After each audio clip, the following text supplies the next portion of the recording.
Some wild performances that were hugely impressive to finish out our thoughts on NFL Week 5. That's what we're going to dive into on this edition. We did the Monday recap where we looked at, I just thought there was some incredible performances throughout this entire week. I wanted to split some of them up into the two shows so we didn't cover them all in one chunk. That's always a balance when we're recording these. And for peeling the curtain back, me and Shawn record these back to back. And it's always like, you don't have the first show all filled with highlights, in the second show we're like, oh, what are we going to talk about here? So we have some really impressive performances, and I'm going to start off with Sunday Night Football, and we're going to go. I thought we talked about some of the quarterback performances this week when we talked through the Seahawks and the Buccaneers, with the quarterbacks playing really well there.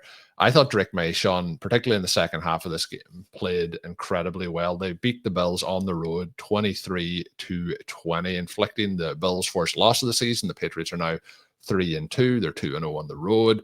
But in the second half of this one, Drake May goes 13 of 14, 185, and just some of the plays down the stretch were incredible. There's one where he's about to get sacked by one of the defensive linemen, and he's kind of half fallen down. He throws it out to Stephon Diggs, who turns it into a first down. And I guess we have to mention Diggs, because I didn't see Diggs getting, there's a lot of differences in this Diggs and early career Diggs. But when you get 12 targets and you have 10 receptions for 146, you're doing something right. Maybe the high end explosive plays aren't there. He has a 32-yard of a long reception in this one, but I think he is clearly at this point the best offensive weapon at the receiver position, I will say, for the Patriots. I do think we'll see Travion Henderson become that, but the way the team is also using Henderson is still incredibly frustrating at the moment. But a shout out to Diggs and his performance overall. But Drake May has 8 total incompletions in the game, no passing touchdowns, no interceptions. There's a lot there where you could be like, yeah, it's not a great box score, but the reason they win this game is purely down to his performance. Ramondre Stevenson, Shawn, has another fumble early in this. I don't know what sort of information he has on the coaching staff here, but he's going to get the ball no matter what he does. I believe he has 10 fumbles in his last 20 games, going back to the start of last season, but 7 for 14, 2 rushing touchdowns for him. We get 6 carries for Antonio Gibson. We get 6 carries for Travion Henderson. Henderson gets 3 targets, 2 receptions for 3 yards. Gibson gets 1 target, 1 reception, 5 yards. 2 targets for Stevenson, 2 receptions, 13 yards. But Shawn, this was one of those like QB performances that doesn't show up in the box score, but shows up in the execution and how it all played out.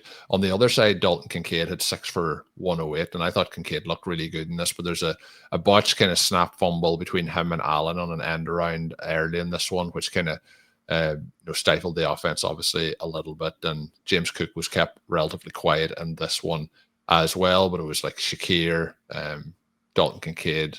I thought there was some really nice catches by Keon Coleman, but it's only 4 for 23. He does catch a touchdown at the back end of the end zone. But I think Drake May is the standout performer when we look back at this particular game.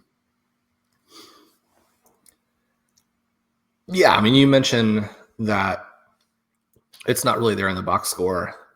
And if you were playing either of these guys, because obviously Josh Allen is just such a fantasy wrecking ball, and then Drake May has kind of been the breakout player. We talked about, if you're not going to play elite QB, the Caleb Williams, Drake May, because that have that combination of the second year breakout that we always talk about and that Blair has written about for QBs as well as these other positions.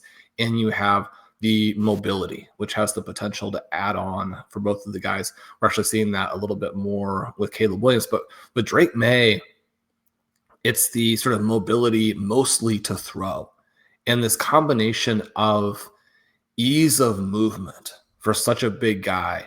And he's not a big guy at the level of Josh Allen, but we're talking about a QB who can execute everything, not one of the small quarterbacks. And frankly, right now, Colm, so many of the starting QBs in the NFL are pretty tiny by previous standards. With Drake May, you've got and Shawn, just on that, you and Ben did talk about how well Dylan Gabriel played in his first start in London, but there was a picture that I did see of Carson Wentz and him shaking hands, and it was like, this is pretty wild.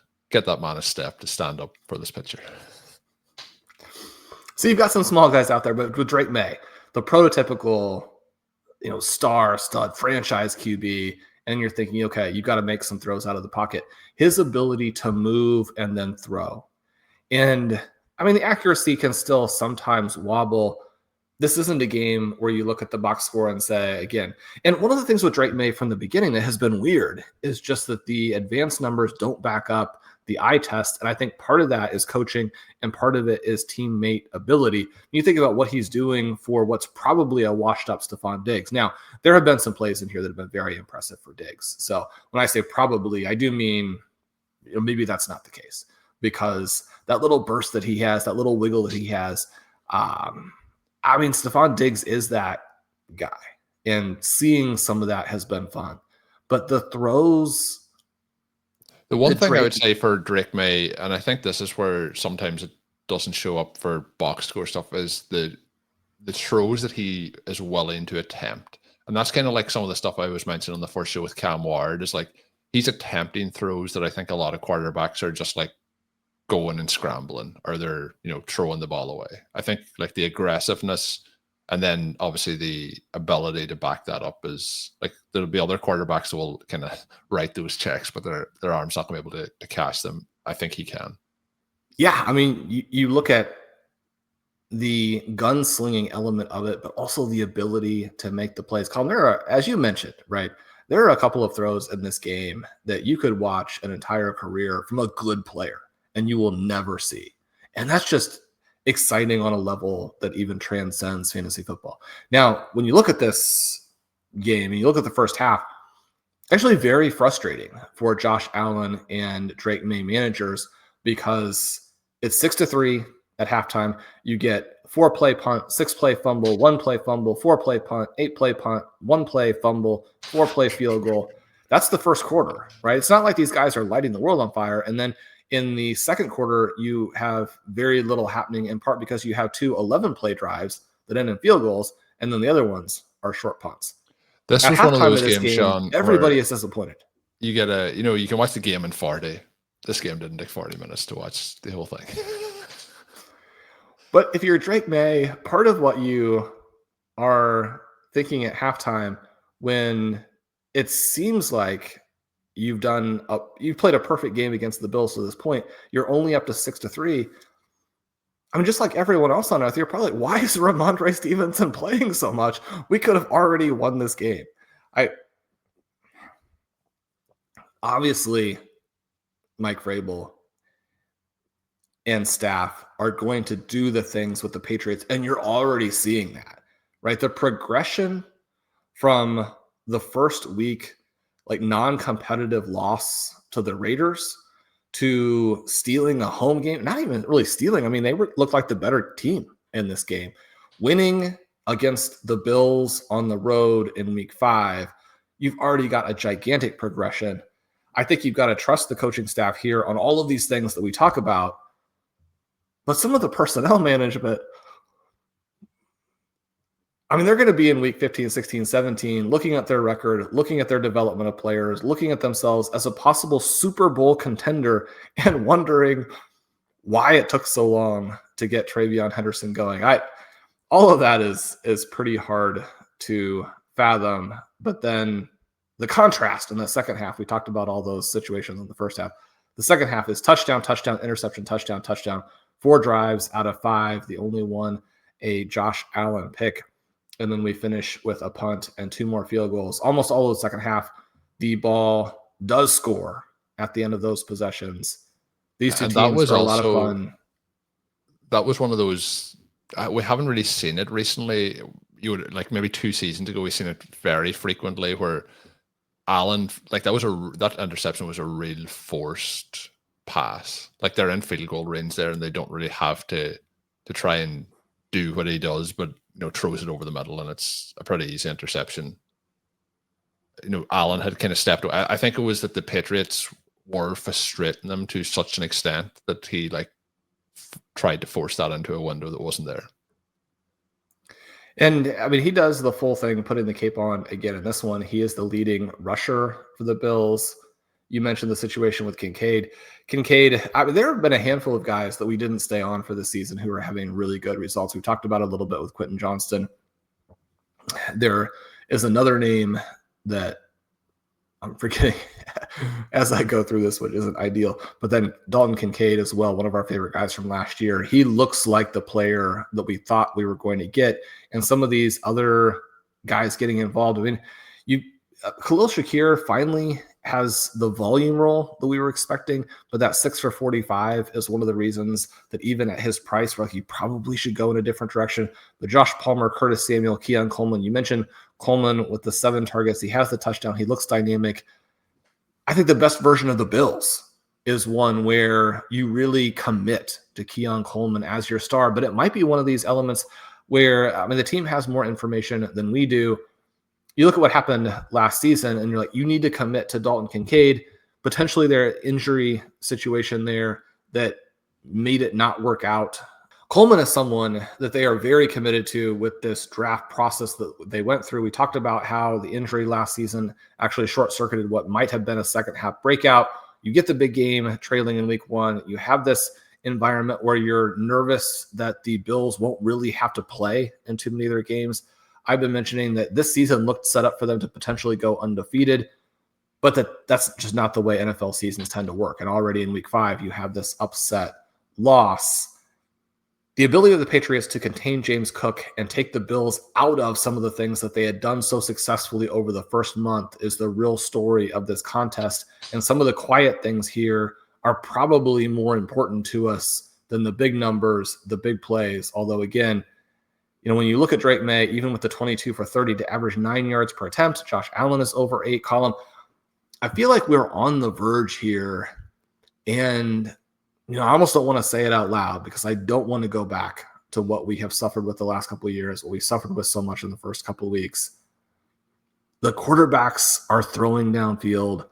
The quarterbacks are putting up real numbers. Colm, you can go through the different box scores this week and find so many QBs who average more than 8 yards per attempt.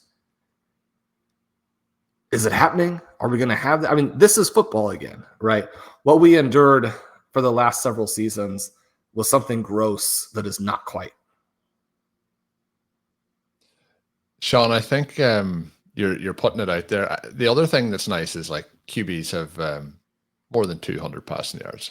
That's another positive to go along with it. And of course, what that means is the fantasy points and stats that come along with it and takes other players around. It's very hard with games where low passing totals and passing numbers to have anything then positive to come around. But the other thing, even though this was a lower scoring game, that they were trying to attack things down the field and open up some opportunities. And we are seeing more of that. I think like through 5 weeks of the season, there's a lot of my teams aren't doing as well as I would have liked, but I actually think that watching the games, there's a lot more, like I'm enjoying the excitement of watching the games a lot more because we're just seeing that little bit of uptick in offensive strategy. Now, there is some teams that are really poor around the league, but we're seeing some really strong quarterback play, particularly in the last 2 weeks. So hopefully that will be a continuing trend. And, when it comes to season's end, we'll be saying like, yeah, this was a tremendous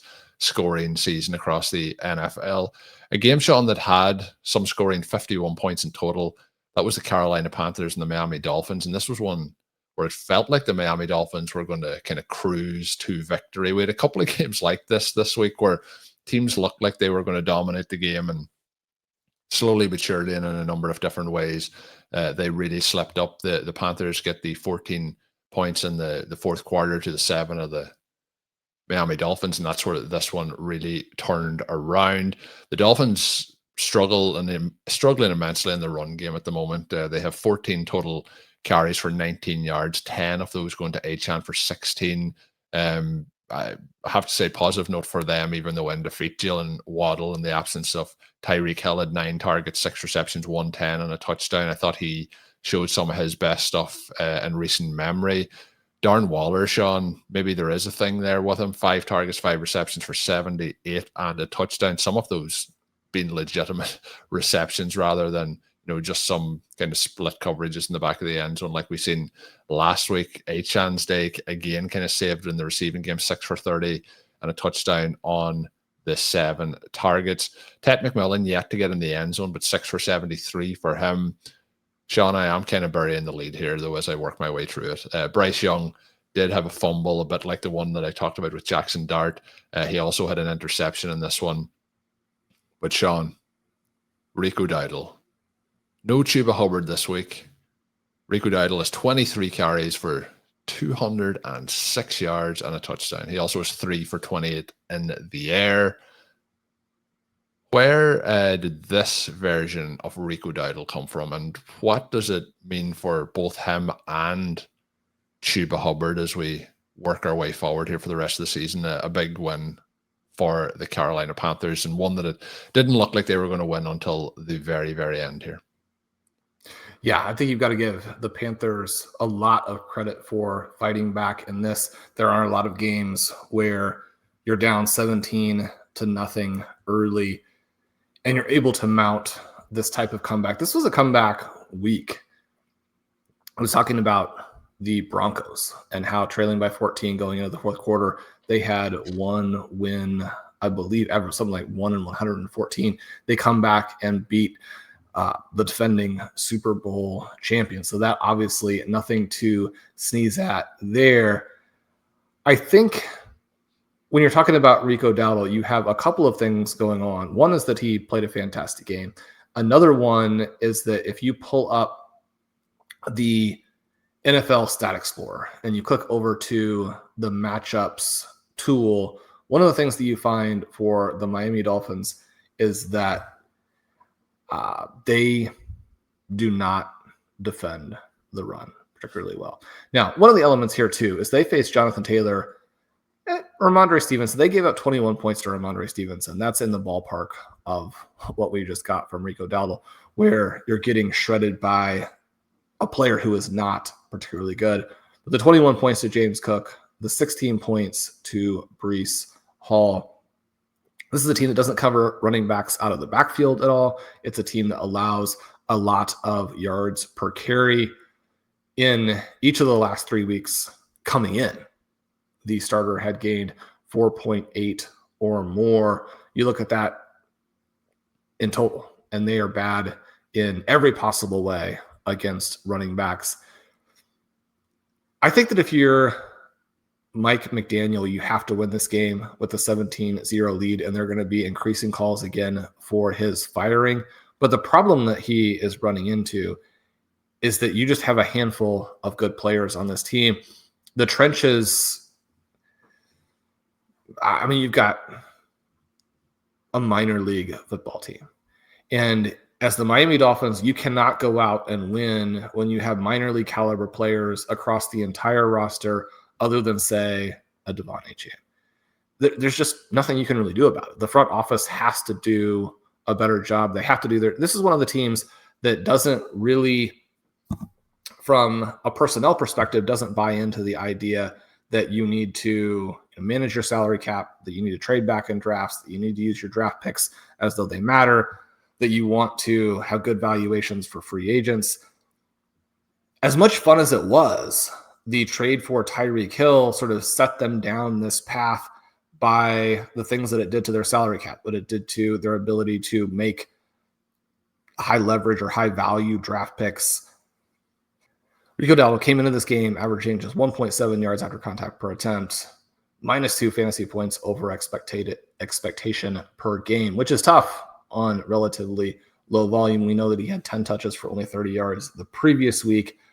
I'm not necessarily suggesting that he's going to turn back into a pumpkin because he runs pretty hard, but you do have a lot of negative matchups coming up after the Dallas game. I'm also not suggesting that you can trade him for some big package. Fantasy managers understand where Rico Dowdle is in the overall pecking order. We did also get some like tiny little examples of Trevor Etienne being someone who might have been worth that draft pick. But I mean, this is so cool, right? Because now for all time, Dowdle, who's someone who had to really fight and claw to stick in the NFL, right? The season he had last year for the Cowboys, very unique in terms of how long he had to battle just to still be on a team, on a roster, to take advantage of the situation the Cowboys put themselves in from a roster construction perspective. To have that season where he goes for 1,000 yards and then this game where he goes for 200, there simply aren't that many players in NFL history who can ever point back to a game like that. Really, really cool for him. No one cares down the line, and really no one should care this week that it was against a Miami Dolphins team where, I mean, you got to take advantage of those opportunities. You play a team like the Miami Dolphins, you're a running back, that's your chance to go for 200. He absolutely took it. The other note on it, like I mentioned, how it came back, and kind of give my thoughts on Browning and how he played for the Bengals in that first half for their loss to the Lions. But Bryce Young was very bad in the first half of this game in general. He had that fumble in the first quarter that I mentioned where he's like, I don't know if he's trying to tuck it, if he's trying to pump fake, but he fumbles it there. But before the half as well, like there's a stage where he's trying to call a timeout where they have no timeouts left. The center snaps it. There's no timeouts remaining. He does manage to catch the ball on that one, but there's like so many false starts from this offense. They scored a field goal at the end of the first half, but it felt like there was just so much out of sync. And for them to come out and be able to get the win at the end of it, obviously that's not good for the Dolphins, but hopefully this is maybe a little bit of a turning point for the Panthers. And, Bryce Young finished last season so strong. He's had his struggles early this year. Maybe it's a sliding doors moment for him and what they do moving forward. I do want to mention here too, that when we mention some of the bad things that Bryce Young has done, I want to note that the throw to Xavier Legette for the touchdown was nice. Sensational. Yeah. And it's a reminder that if Legette hadn't been such a massive bust, Bryce Young would probably look better. I was watching this game with some family, and every time someone scored, they'd be like, is that your guy? I'm like, no, that guy's not good. And it was certainly the case when Legette scores that touchdown. For him, it was a nice grab. There is a tiny chance. He was just 2 for 31 in this game. So one other reception outside of the touchdown. The numbers that he put up in the second half of last season while Bryce Young was rallying and becoming the starting QB again were extraordinarily bad. Legette, if he's not drafted where he's drafted, would not only not be playing out there for the Panthers, he will be entirely out of the NFL. There is nothing to support him running routes for an NFL team, and yet you just never know when the light might possibly go on. We know that one of the things that happened with him in college is it happened very, very late, right? That's one of the reasons why his profile was not first-round pick worthy. But he is a big athletic player. That throw and catch, absolutely awesome for the Panthers, a huge deal in the comeback. And again, you have McMillan looking like a superstar.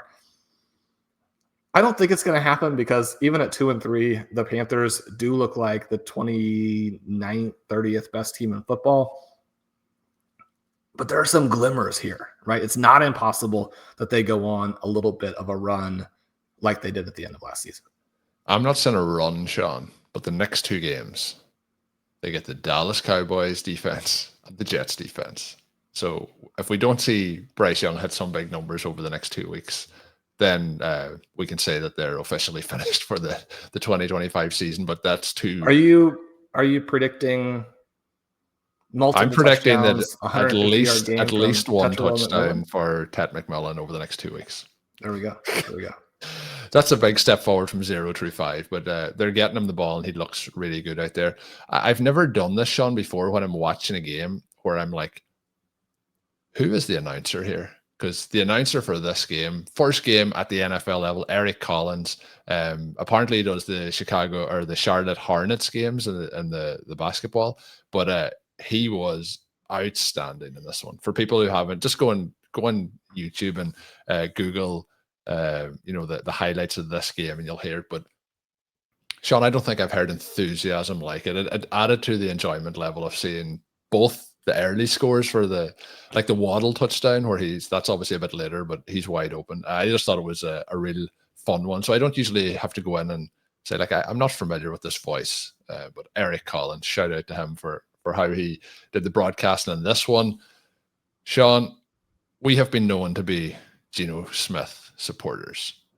Geno Smith. Well, yeah, on our Superflex teams in the past where he was free. Well, they lose 40-6 to the Colts, and the Colts have just continued to, whether, if you're a bad team, we are going to punish you. If you're a good team, we're going to have a very competitive match and probably beat you. And they are 4-1 now. They obviously lose that close game previously, but Geno Smith, Shawn, 2 interceptions in this one. There's some questionable passing. Now, in this one, there's like no supporting cast. There is Trey Tucker out there. There's Ashton Jeanty out there. But like, I was surprised to see in the box score another one of our farmer guys, Shawn, pop up here. 6 targets for Albert O. Mm-hmm. I was surprised to see that happening, but he goes 5 for 36. But yeah, the Vegas Raiders are really struggling. Obviously, no Brock Bowers in this one, but they're like, you're watching these games and you're like, they're not doing too bad. And like, we talked about the game against the Dolphins the Commanders a couple of weeks ago, and you're like, yeah, they're looking okay. And then you see the score at the end of the game, and you're like, whoa, this is different to how I felt it was going. So this one, we get 20 points in the second quarter, 20 points in the third quarter. For the Colts, we get 3 touchdowns for Jonathan Taylor, 7 for 66, 3 touchdowns.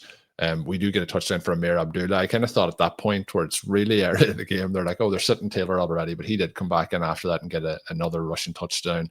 Not a huge amount, Shawn, in the passing game overall. Tyler Warren gets in the end zone, 4 for 44, and a touchdown for him. Michael Pittman got in the end zone. The touchdown's kind of saving both of their days. But like Josh Downs, 6 for 54, looked really good in this one. But this was more a game where like the Colts didn't have to do a lot, and Taylor gobbled up the majority of the fantasy points that went along with it. But the Colts looking sensational. I think it's down to the fact that we've taken them on as the team of RotoViz Overtime that has pushed them to this early season success. Oh, probably. Ashton Doolin made some nice plays in this one. You mentioned Downs. Downs is in a tough situation where when you have a really good game like this, and people are going to say, 6 for 54, how good could it have been? If you didn't have a chance to see it, he was constantly catching and then beating the first defender, which if you're trying to extend drives, if you want to have a safety blanket underneath, if you want to have someone who complements what Michael Pittman and Tyler Warren are doing, who complements what the deep guys can do, this was sort of a sad development in that because Adonai Mitchell had made the specific mistakes he made last week, we heard that he was more or less going to be punished. I think that is unfortunate, although as long as accountability is being meted out evenly across your roster, and again, you're mostly focusing on execution of practice. And this is a team where it has to be sharp practices, highly executed practices, because Daniel Jones coming out here and kind of being Daniel Jones. And this is more of like a true Daniel Jones type of game where he's 20 for 29, only 212 yards. He throws a couple of touchdowns. You don't have the mistakes, right? You don't have the interceptions. You don't have the sacks. And so the kind of mediocre sort of overall arm talent on display, that works if you're going to have this level of execution. The Colts establishing themselves as a team that can do that on both sides of the ball. A few tiny notes for the Raiders. You get Jack Besh, who has been a huge disappointment. He draws the 5 targets in this one. You have Deontay Thornton, who was the very trendy player coming out of camp. He doesn't catch either of his targets. I don't have a big problem with the Raiders trying to develop and really like the idea that in a non-competitive game, they're trying to get some of their young guys involved. You're looking at the big picture. Pete Carroll and Chip Kelly certainly know that this isn't going to be a year that they make the playoffs. It's been downhill very quickly since that opening week win against the Patriots. You do have some more excitement from Genty, who's efficient as both a rusher and a receiver. I think if you're a Jacoby Myers fan, the direction the season is going has been extremely dispiriting. If you're playing Geno for whatever reason, all of those elements are frustrating. This is one where you really felt like garbage time should have delivered more to you, but the Colts defenses as well, when you're thinking about Geno and his ability to limit pressure by predetermining the pass before the play even snaps, to have the 4 sacks here, disappointing again. you just have a team at this point that has a lot of different things that they need to address. It's probably a coaching staff that does that okay, but eventually has to be replaced by another coach. I mean, this has been the pattern for the Raiders, for decades now, outside of that brief period of success they had with John Gruden. And certainly, unfortunately, for the Raiders front office, he did some things that you just end up being out of a job when you do, justifiably. It's disappointing for football fans to not have this AFC West fully populated by experienced coaches who can put together the types of teams those coaches can put together. I don't really think that Pete Carroll is that guy at this point. So that kind of gets through all the games that we hadn't discussed. Shawn, is there anything standing out for you over the course of the kind of slate of games that you wanted to hit on, or any other games that you wanted to dive further into? Well, even though they're playing against a barely there Jets defense, I thought that this was the second straight week that Dak Prescott made some of those really impressive throws. We talked about just how impressive the arm talent was for Drake May. A week ago, Dak Prescott, despite pushing the ball down the field, threw a catchable pass on 97% of his attempts. That was one of the fun things that came out in my research for last week's Banana Stand. Make sure you jump in there this week. In all likelihood, we'll have a full update on the dynasty rankings and tiers, where people are going to go. Colm, you and I got a really interesting offer in the RotoViz Triflex League that we did with the listeners, and we kind of went back and forth on it a bit. By the time that we figured out that we were pretty interested in it,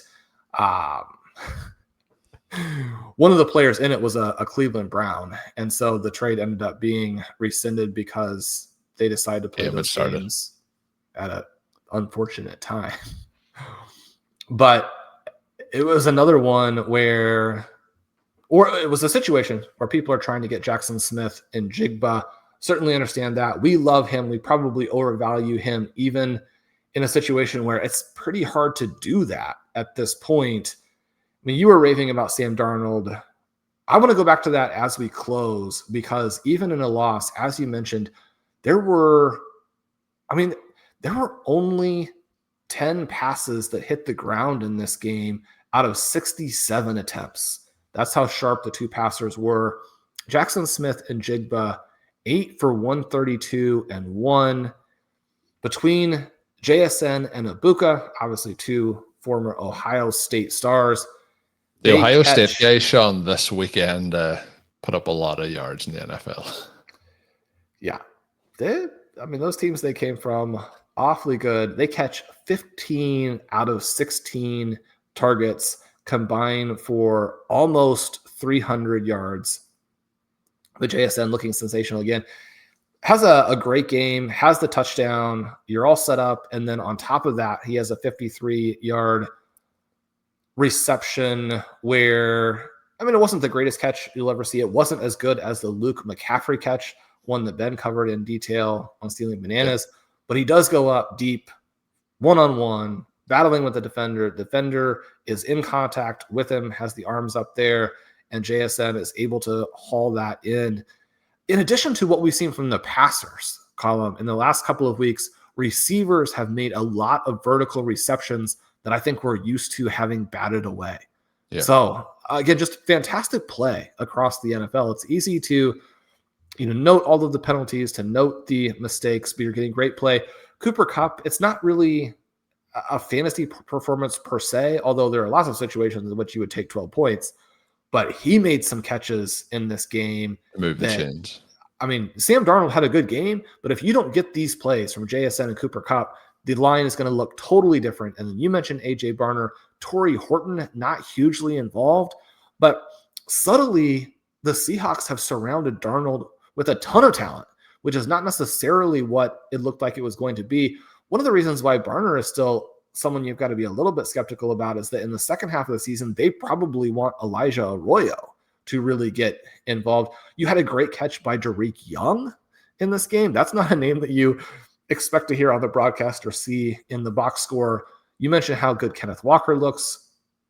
I thought Charbonnet actually looked fine. He's got the downhill ability. This was a strange game to lose because the Seattle Seahawks looked fantastic. They had to feel like they let one get away. But the big picture for them, very, very promising, was Sam Darnold and this young offense. And you mentioned Dak Prescott, and we did talk after week 1. They lose that game to the Eagles, but there's a couple of plays where like they're deflected up in the air, and overall, I thought that was a really strong performance, although the box score didn't show it for Dak Prescott. But last week, they gave me a reference in the 40 points piece for them and the Packers. But that means that they put up 37, 40. They only put up 14 against the Bears, which feels kind of like an outlier. He did have 2 interceptions in that one, but they also put up 40 on the Giants. So, like, they are putting up the numbers. And I think Dak Prescott, like, we're talking about those other quarterbacks and how good they look. I think Prescott himself looks exceptional so far at the early point of the season, but they do get the Panthers and the Commanders coming up here back-to-back as well. Then they get the Broncos, which should be a tougher matchup, but they get the Cardinals and the Raiders before they get back to the Eagles and the Chiefs. So over the next kind of 4 or 5 weeks, they should have a lot of very favorable matchups for Prescott and the Cowboys to continue to put up those numbers. It does, looking at it, it tightens up a lot as we get through the season. Then it opens up a little bit for the fantasy playoffs. But it's going to be interesting to see how the Cowboys go. They are now 2-2-1. So maybe they start to claw their way back in. On the other side, Shawn, the Jets, they are 0-5. And you talked on Stealing Bananas about them putting up points in garbage time, and they are putting up that fantasy production, but still a long way to go before the Jets are going to be a kind of a relevant NFL team as we move forward here. But that's going to finish us up for this edition of RotoViz OT. If you are interested in any topics or suggestions or questions that you want to have answered here on the podcast over the coming weeks, dive into some of those, send them over to rotovizradio@gmail.com or on social media to me at Overtime Ireland. Some of those we can answer here. Some of them I'll answer over on the solo pods on the RotoViz Fantasy Football feed. So check those out as well. My name is Colm Kelly. You can follow me on socials at Overtime Ireland. You can check out all of Shawn's work up on rotoviz.com. And until we are back, have a good one.